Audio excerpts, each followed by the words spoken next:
So there is a massive match taking place at Murrayfield this weekend. The All Blacks going head-to-head with Scotland, a side that have never beaten New Zealand but have been extremely close on multiple occasions. And with the side that they have selected, perhaps that could be exactly what we see this weekend as well. And in this preview, we'll be looking through at the lineups, a couple of the key players, and then also a prediction at the end of who is going to go on to win this contest. But we will start with the home side, Scotland. They did announce their side a little bit later than New Zealand, but they have got a pretty good looking side for this contest. Their backline is stacked. The four-pack looks physical. Just seems like it's shaping up to be a very intriguing 80 minutes of international rugby. In the front row, though, it is Piers Schoolman alongside Ewan Ashman and Darcy Ray. As that number 3, Ashman is known for that really explosive pace that he has off of the mark. Piers Schoolman for that physicality in the scrums. He is going head-to-head up against Fletcher Knowles, so that will be a brilliant scrum battle. And then Darcy Ray on the other side of the scrum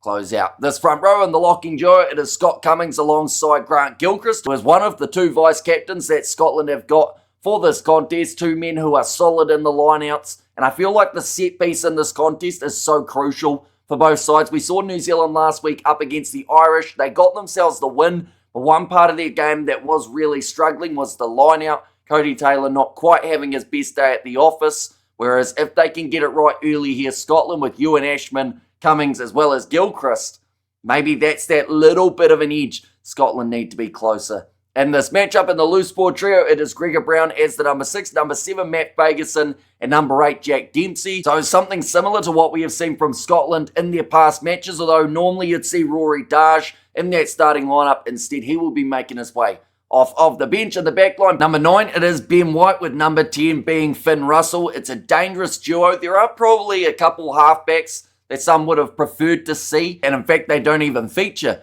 across the 23-man side, but Ben White, he's got a decent amount of experience. He works well with Finn Russell, who will have to be the talisman of the Scottish backline. So overall, still a very dangerous duo here for Scotland. In that department, out on the left wing, it is Kyle Steyn. In the midfield, they have gone with Sione Tuipulotu. He is also the captain, and Rory Hutchinson gets a chance at 13. He's been in some great form, so thoroughly deserves this opportunity, and hopefully that form can continue on in the international kit.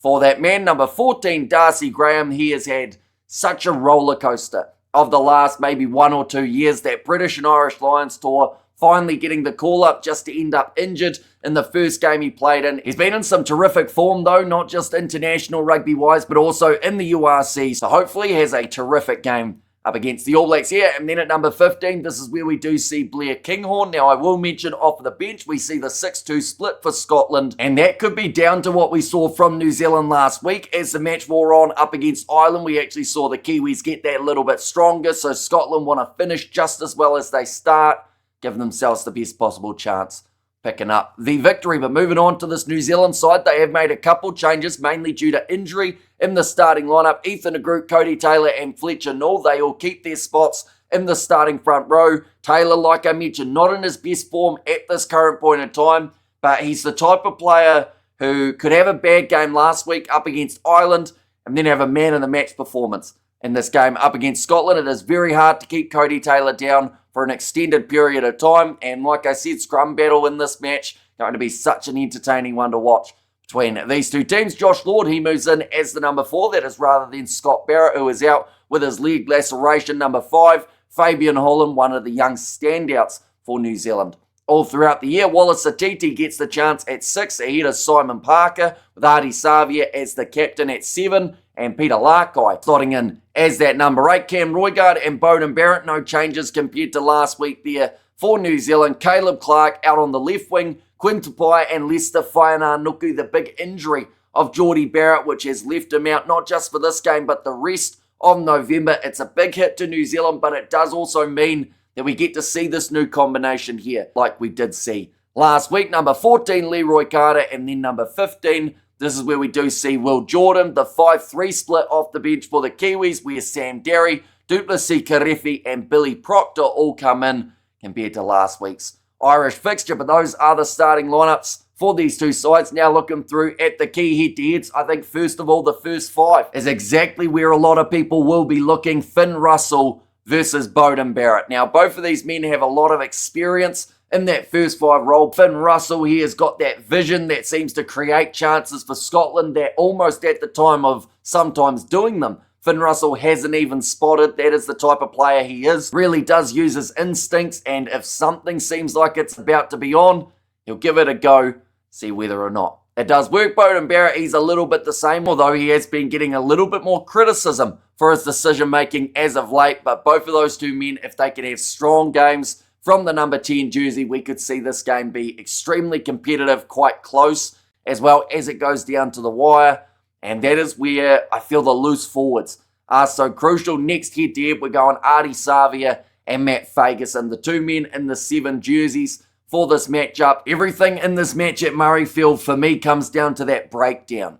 Who manages to get that little bit of an edge? Now, New Zealand have made a change compared to what we saw last week, adding Wallace Satiti in. Just seems to have a gas tank that does not give up. He will keep on going all throughout the 80 minutes. But you look at this loose forward trio for Scotland: Gregor Brown, Matt Fagerson, Jack Dempsey. Those 3 men have certainly earned their spots in the starting lineup. They have been great throughout the URC. And also, when you look at the fact that Rory Darge making his way off the bench, it just goes back to what I mentioned earlier on. It seems like Scotland really looking for the 80-minute performance here. And I do think that Matt Fagerson is one of the crucial parts of this Scottish team to be able to make that into a reality. And then the last head-to-head, I'm going to go with Darcy Graham versus Caleb Clark. Clark last week having over 100 metres gained for the New Zealanders, having 3 clean breaks along the way. Now, he wasn't able to score, but he got pretty close to it. Up against Ireland, you got Darcy Graham, who is an absolute try-scoring machine, seems to always be able to get round that man in front of him.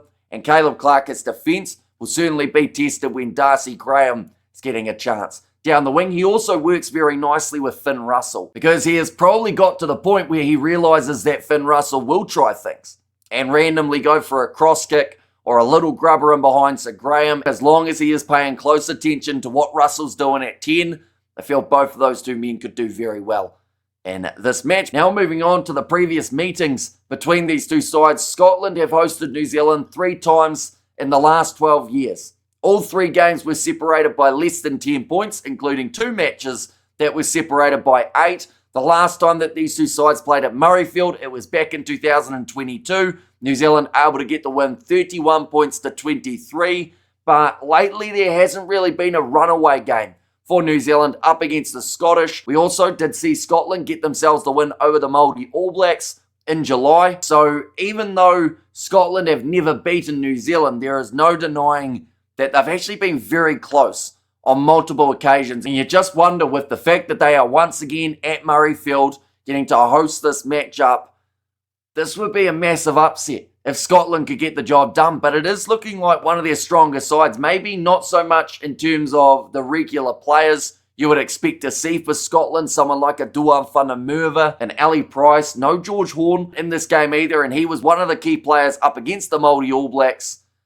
But I just feel like this Scottish side have got enough about them to maybe keep this game close. Now, the easy prediction to give is to say New Zealand going to win by around that 10 to 15 points. But I'm going to go a little bit closer. I'm going to go New Zealand by 7, and this time go 32 points to 25.